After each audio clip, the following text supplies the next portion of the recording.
I've tried over 600 plus beans. Today, I want to talk about one of my favorite things in the world, coffee. I love coffee.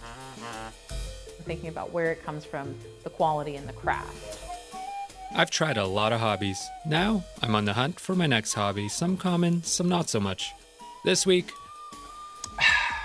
all things coffee. You're listening to That's a Hobby. This week, I grind some medium roast beans fine, but not too fine. I get the water the exact right temperature, and I use one of the many coffee brewing techniques to try to make the perfect cup of coffee. I probably spent 200 hours working on my grinder.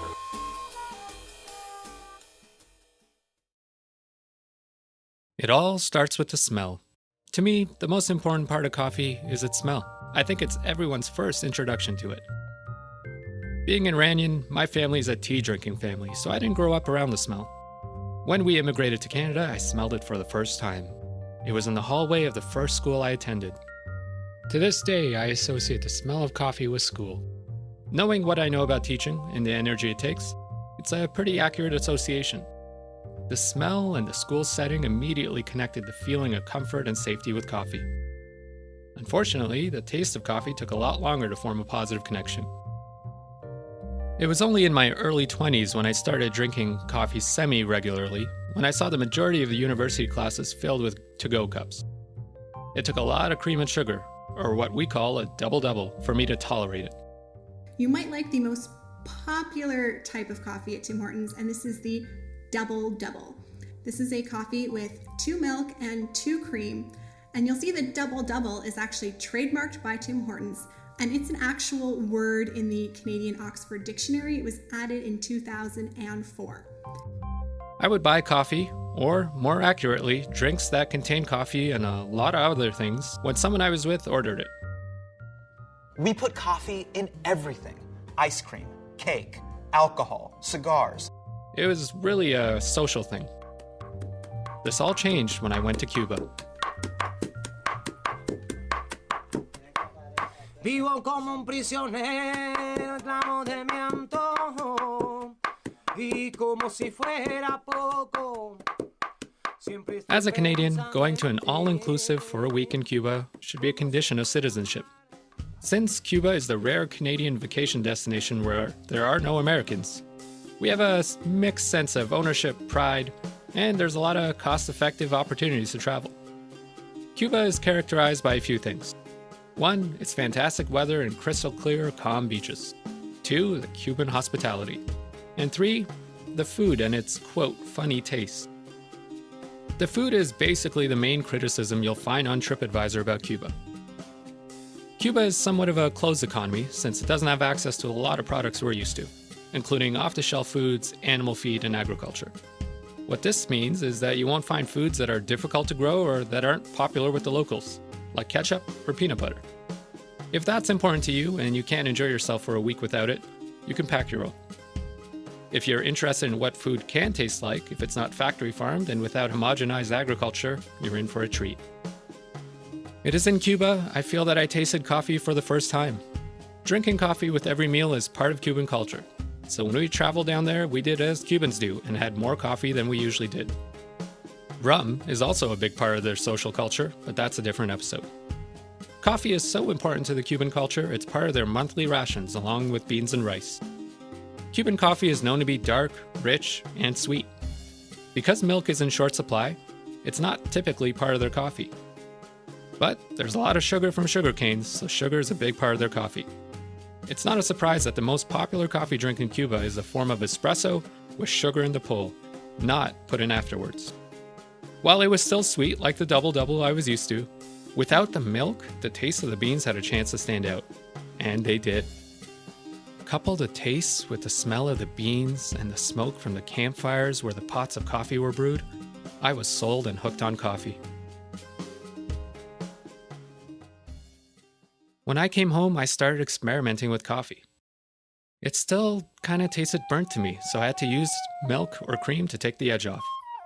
Over time, I slowly reduced the amount of milk and cream and the types of pre-ground beans till I got a brew that I could drink black, or what I considered real coffee. Equipment-wise, I use and still use a popular Cuisinart drip coffee maker that we got for free through a credit card reward program. Then came the French press. Another free coffee machine, this time free gift given to attendees of a wedding show. The French press was invented in the mid-1800s, but really became popular in the last 60 years or so after its use in a Michael Caine movie and with the rise of the Danish kitchenware company Bodum. In fact, the French press we were given was a bright orange Bodum French press. The French press is very simple. You add coffee grounds to the bottom, pour over hot water, let it sit for a few minutes, and press a plunger down, trapping the grounds at the bottom. This kick-started my journey for the best pure cup of coffee. By pure, I mean using minimalist equipment like I had seen in Cuba.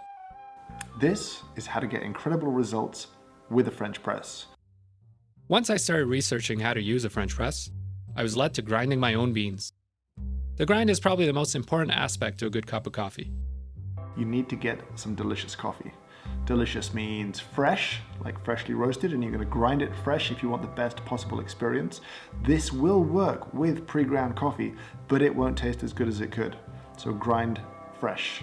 A good cup of coffee is somewhat subjective, but consistency is a common metric. If the grounds are not a consistent size, the flavor of your coffee will be unpredictable. For consistent grounds, you need a burr grinder.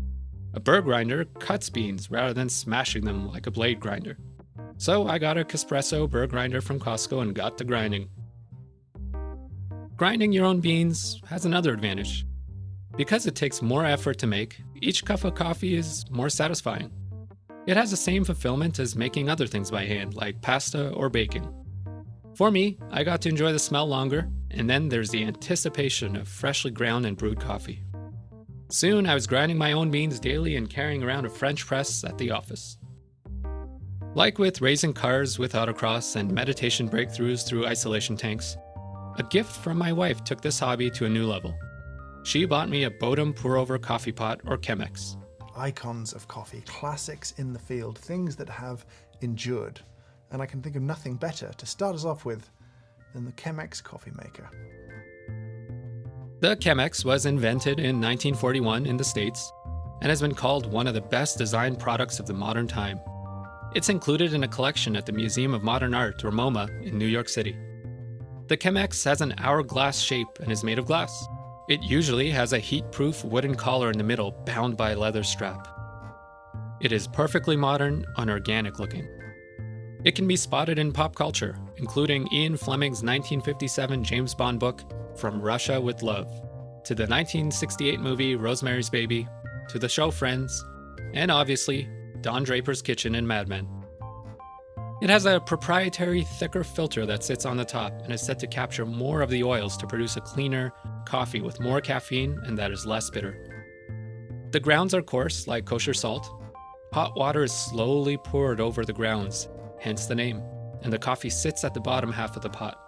There's a spout to allow air to escape. There are all sorts of tips and tricks, including blooming the grounds by pouring just a little at first and allowing the grounds to open up. In the past, it's been like all about brewing. Now we're dialing in coffees to minute levels where we're measuring TDS on everything and extraction levels and trying to get water to extract coffee correctly. Using a pour-over coffee maker is a lot less passive than a French press. While you still have to grind beans and heat water for the French press, you don't just dump water and wait. With the pour-over maker, you bloom the grounds, you wait and watch. You slowly pour the rest of the water so you don't overflow the funnel. You wait and watch some more. From start to finish, it can easily take 15 minutes to make 1 cup of coffee. The process of making coffee is kind of half the joy.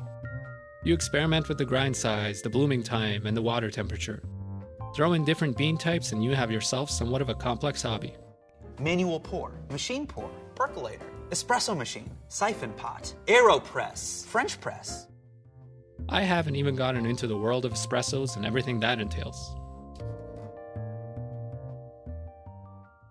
As you can tell, I love coffee. I drink coffee out of habit, when I need energy to make it through some days, when I want to reward myself, and when I feel like taking my time to make something a little special. In 2017, 1 in 3 young Americans spent more money on coffee than they invested, which totally makes sense. We're never going to be able to retire anyways. I love all different types of coffee brewing techniques. I brew a pot traditionally in the morning. I use a French press and leave it on my desk when I know I'll need bigger than normal supply of coffee.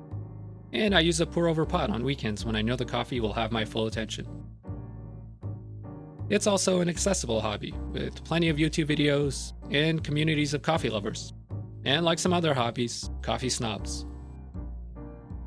Coffee as a hobby is one where your friends and family can reap the benefits. And I also love the simplicity of this hobby. Neither the French press nor the pour-over pot costs a lot. And I won't feel guilty when I buy the AeroPress or stovetop Miko coffee maker. That is, if my wife doesn't buy them for me first.